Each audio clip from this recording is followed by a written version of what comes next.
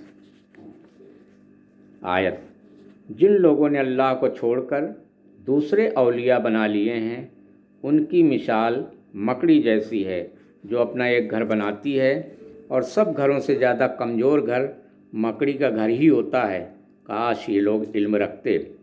سورہ 29 العنکبوت آیت 41۔ آیت: لوگوں جو کچھ تمہارے رب کی اور سے تم پر اتارا گیا ہے اس کی پیروی کرو اور اپنے رب کو چھوڑ کر دوسرے اولیاؤں کی پیروی نہ کرو، پرنتو تم نصیحت کم ہی مانتے ہو۔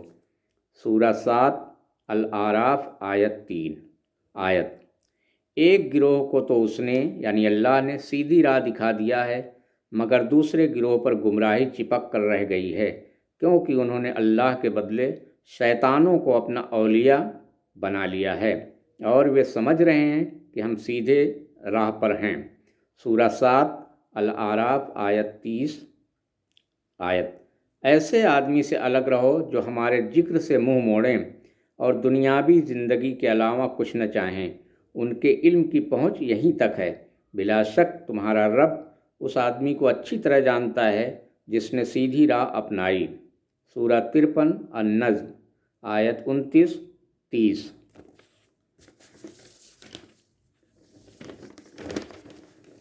آیت: اور جو منافق ایمان والوں کو چھوڑ کر انکار کرنے والوں کو اپنا اولیاء بناتے ہیں انہیں یا خوشخبری سنا دو کہ ان کے لیے دردناک سزا تیار ہے۔ کیا یہ لوگ عزت کی چاہ میں ان کے پاس جاتے ہیں؟ حالانکہ عزت تو ساری کی ساری اللہ ہی کے لیے ہے۔ اللہ اس کتاب میں تم کو پہلے ہی آدیش دے چکا ہے کہ جہاں تم سنو کہ اللہ کی آیتوں کے خلاف کفر بکا جا رہا ہے اور ان کا مذاق اڑایا جا رہا ہے وہاں نہ بیٹھو جب تک کہ وہ لوگ کسی دوسری بات میں نہ لگ جائیں۔ اب اگر تم ایسا کرتے ہو تو تم بھی انہی کی طرح ہو۔ یقین کرو کہ اللہ منافقوں اور انکار کرنے والوں یعنی ناستکوں کو جہنم میں ایک جگہ جمع کرنے والا ہے۔ سورہ 4 النساء آیت 138، 139، 140۔ آیت: کیا تم لوگوں نے یہ سمجھ رکھا ہے کہ یوں ہی چھوڑ دیے جاؤ گے، حالانکہ ابھی اللہ نے تو دیکھا ہی نہیں کہ تم میں سے کون وہ لوگ ہیں جنہوں نے جان کھوئی اور اللہ اور رسول اور ایمان والوں کے سوا کسی کو اپنا ولی یعنی دوست نہ بنایا، جو کچھ تم کرتے ہو اللہ اس کی خبر رکھتا ہے۔ سورہ 9 التوبہ آیت 16 آیت۔ اور ہم ضرور تمہیں ڈر، بھوک، جان مال کے نقصان اور آمدنیوں کے گھاٹے میں ڈال کر تمہاری آزمائش کریں گے۔ ان حالات میں جو لوگ صبر سے کام لیں اور جب کوئی مصیبت پڑے تو کہیں کہ ہم اللہ ہی کے ہیں اور اللہ ہی کی اور ہمیں پلٹ کر جانا ہے، انہیں خوشخبری دے دو۔ سورہ 2 البقرہ آیت 155 156 آیت۔ اے لوگوں جو ایمان لائے ہو، ایمان والوں کو چھوڑ کر ناستکوں، کافروں یعنی ناستکوں کو اپنا اولیاء نہ بناؤ۔ کیا تم چاہتے ہو کہ اللہ کو اپنے خلاف کھلی دلیل دے دو؟ یقین کرو کہ منافق جہنم کے سب سے نیچے گڈھے میں جائیں گے اور تم کسی کو ان کا مددگار نہ پاؤ گے۔ البتہ جو ان میں سے توبہ کر لیں اور اپنی سوچ کو سدھار لیں اور اللہ کا دامن تھام لیں اور اپنے دین کو ایمانداری سے اللہ ہی کے لیے کر دیں، ایسے لوگ ایمان والوں کے ساتھ ہیں اور اللہ ایمان والوں کو ضرور بڑا بدلہ دے گا۔ سورہ 4 النساء آیت 144 145 146۔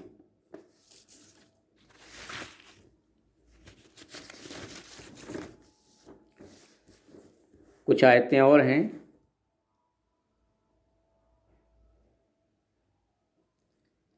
اس کے پہلے کچھ بات۔ 2019 کے لوک سبھا چناؤ میں قرآن کی آیتوں پر پردہ ڈال کر ادھرمیوں یعنی ناستکوں کو ووٹ دینے کی اپیل کرنے والے عالموں اور منافق مسلم نیتاؤں سے ساودھان کرنے والی قرآن کی کچھ آیتیں۔ آیت۔ آج تم ان میں بہتیرے ایسے لوگ دیکھتے ہو جو ادھرمیوں کا ساتھ دیتے اور ان سے دوستی کا رشتہ جوڑتے ہیں۔ یقیناً بہت برا انجام ہے جس کی تیاری ان کے ذی یعنی نفس نے ان کے لیے کی ہے۔ اللہ ان پر غصہ ہو گیا ہے اور وہ ہمیشہ کے عذاب میں پڑنے والے ہیں۔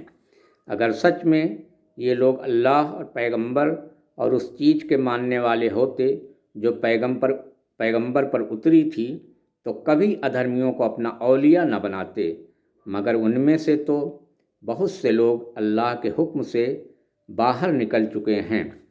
سورہ المائدہ آیت 80-81 آیت۔ اے لوگوں جو ایمان لائے ہو، اپنے دل کے لوگوں کے سوا دوسروں کو اپنا بھیدی نہ بناؤ۔ وہ تمہاری خرابی کے کسی موقع سے فائدہ اٹھانے سے نہیں چوکتے۔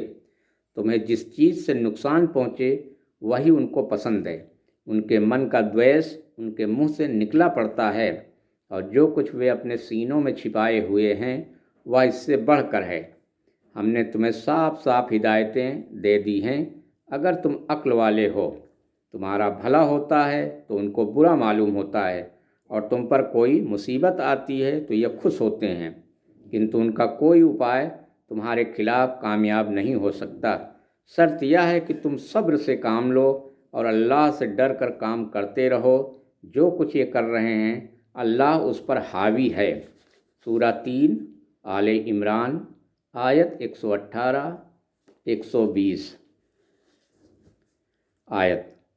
تم ان سے محبت کرتے ہو کیونکہ تم چاہتے ہو کہ یہ دھرمی بھائی کسی طرح دھرم میں آ جائیں اور ہمیشہ ہمیشہ والی نرک میں جلنے سے بچ جائیں، کنتو تم سے محبت نہیں کرتے وہ لوگ، کیونکہ وہ نہیں چاہتے کہ دنیا کی چیزوں میں تم اپنا حصہ مانگو، اور دوسری چنتا یہ ہے کہ یہ اپنی من کی اچھاؤں کی پورتی میں دھارمک گروہ کی نیتیوں کو بادھک سمجھتے ہیں اور جنت میں ملنے والے پرسکار یعنی انعام میں وشواس نہیں رکھتے، حالانکہ تم سمست آسمانی یعنی دیوی کتابوں کو مانتے ہو۔ سورہ 3 آل عمران 119 آیت۔